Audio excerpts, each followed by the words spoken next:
पटना में आंसू गैस का गोला चलाना पड़ रहा है। भीड़ बहुत ज्यादा हिंसाग्रस्त हो गई है। कानून को अपने हाथ में लेते नजर आते, पुलिस वालों पर पत्थरबाजी करते, तोड़फोड़ करते, गाड़ियों में तोड़फोड़, मीडिया कर्मियों के साथ मारपीट, बदसलूकी, इस तरह की खबरें और तस्वीरें लगातार बिहार के अलग अलग शहरों से आ रही है। अब ये तस्वीर देखिए, ये संभवतः पुलिस की गाड़ी है। जी हां, पुलिस की गाड़ी में तोड़फोड़।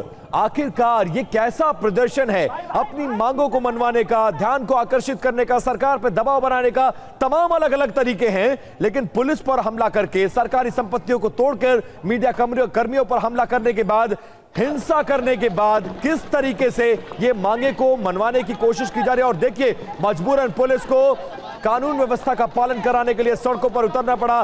दौड़ती भागती पुलिस और भीड़ को कंट्रोल करने की कोशिश की जा रही है। बहुत बड़ी संख्या में प्रगति, बिहार के अलग अलग जिलों में पुलिस को उतरना पड़ा, लेकिन जो छात्र के रूप में सड़कों पर वो लोग उतरे हैं, वो हिंसा करने से बाज नहीं आ रहे हैं। बिल्कुल, तस्वीरें तो ऐसी ही सामने आ रही हैं। अब आपको औरंगाबाद की तस्वीरें भी दिखाते हैं। वहां पर भी कुछ ऐसे ही हालात देखने को मिल रहे हैं, जहां प्रदर्शन किया गया प्रदर्शनकारियों की तरफ से, लेकिन इस बीच हुड़दंग भी मचाया गया है, हंगामा भी किया गया है, पत्थरबाजी की कई तस्वीरें सामने आ चुकी है। ये तस्वीरें आप देख रहे हैं, कैसे बैरिकेड्स लगाकर पुलिस की टीम की तरफ से प्रदर्शनकारियों को रोकने की कोशिश की गई है। कई छात्र अपनी मांगों को लेकर यहाँ पर आए। आईसा ने बिहार बंद का ऐलान किया था, लेकिन इस बीच पुलिस की टीम पर पत्थरबाजी की गई है, उसको लेकर सवाल उठ रहे हैं। अब सिवान की तस्वीरें आपको दिखाते हैं। ये औरंगाबाद की तस्वीरें आप देख रहे थे, अब देखिए सिवान की तस्वीरें, कैसे पुलिस की टीम सड़कों पर अलर्ट दिखाई दे रही है और आंसू गैस के गोले भी छोड़े गए हैं। प्रदर्शनकारियों को खदेड़ने की कोशिश यहाँ पर की गई है। ये भी सिवान की तस्वीरें आप देख रहे हैं, जहां सड़कों पर चप्पल पड़ी दिखाई दे रही है, मोटरसाइकिल गिरी हुई दिखाई दे रही है, गाड़ियों में तोड़फोड़ की गई है और पटना में तो पुलिस को लाठीचार्ज भी करना पड़ा है। आप देखिए, अगली तस्वीर हम आपको मधेपुरा की दिखाने जा रहे हैं। ये देखिए, यहां भी हालात वही हैं। हाथों में बैनर है, पोस्टर है, चेहरे पर आक्रोश है और सड़कों पर कानून को अपने हाथ में लेने की कवायद करते नजर आ रहे हैं। यहां भी प्रदर्शन चल रहा है। हालांकि यहां तक तो ठीक है, आप नारेबाजी करिए, आप प्रदर्शन करिए, लेकिन सरकारी संपत्तियों को तोड़ना, पुलिस पर हमले कर देना, पत्थरबाजी करना, ये आरा की तस्वीर। ये देखिए, बहुत बड़ी संख्या में वहां भी छात्र सड़कों पर उतरे, प्रदर्शन कर रहे हैं, सड़क को जाम किया गया। और अब इसके बाद जहानाबाद की तस्वीर, ये देखिए, जहानाबाद में भी आईसा के बंद का असर साफ तौर पर नजर आ रहा है। सड़कों पर बहुत बड़ी संख्या में पुलिस को उतारा गया है, लेकिन तैयारी पूरी है, सिर पे हेलमेट है, बॉडी प्रोटेक्टर के साथ पुलिस उतरी है, क्योंकि कभी भी किसी भी शहर का माहौल खराब हो जा रहा है।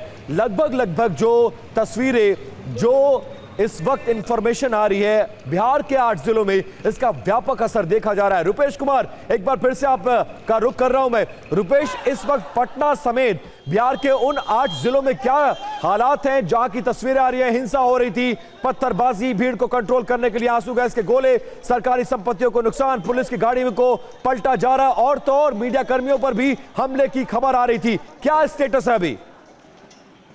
देखिए बिपिन, कल तक छात्र थे, कल तक ये आंदोलन छात्र आंदोलन था, लेकिन आज छात्र हैं ही नहीं। जो ये हिंसक भीड़ है, जो ये हिंसक उपद्रवी हैं, वही रह गए हैं। इसके पहले तक छात्र थे, छात्र अपनी मांगों के समर्थन में यहाँ पर पहुंच रहे थे, वो अपनी नारेबाजी अपने अलग अलग तरीकों से कर रहे थे। लेकिन आज जब से ये हिंसा शुरू हुआ है और हिंसा को किसी ने ट्रिगर नहीं किया है, पुलिस, पहले यह था कि पुलिस अगर लाठीचार्ज करती है तो उधर से भी पत्थर चलते हैं, लेकिन अभी भीड़ जो पहुंचती है यहाँ पर, वो पहुंचने के साथ ही जैसे उनका सामना होता है पुलिस से, वैसे ही वो पत्थरबाजी शुरू कर देते हैं, पानी की बोतलें फेंकने लगते हैं।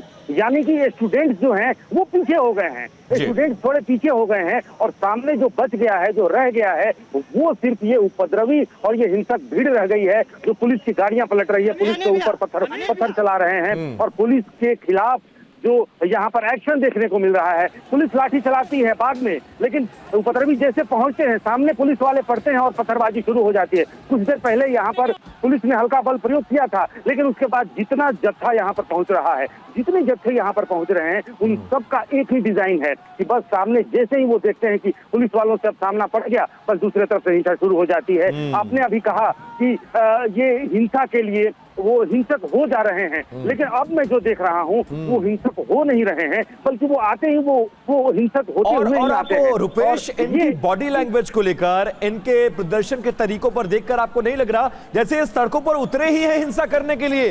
वेल प्लान्ड है, वेल कोऑर्डिनेटेड। इस तरह के हिंसा को फैलाकर सरकार पर दबाव बनाने की कोशिश, अपनी प्रेजेंस को दिखाने की कोशिश और लॉ एंड ऑर्डर को अपने हाथ में लेने की कोशिश। और कुछ देर पहले दिल्ली पुलिस ने एक प्रेस कॉन्फ्रेंस की, ये कहा गया कि बाकायदा भीड़ को भड़काने के लिए पाकिस्तान में बैठे कुछ लोग ऐसे हैं जो इस तरह के हैंडल का इस्तेमाल कर रहे हैं और छात्रों को भड़काया जा रहा है।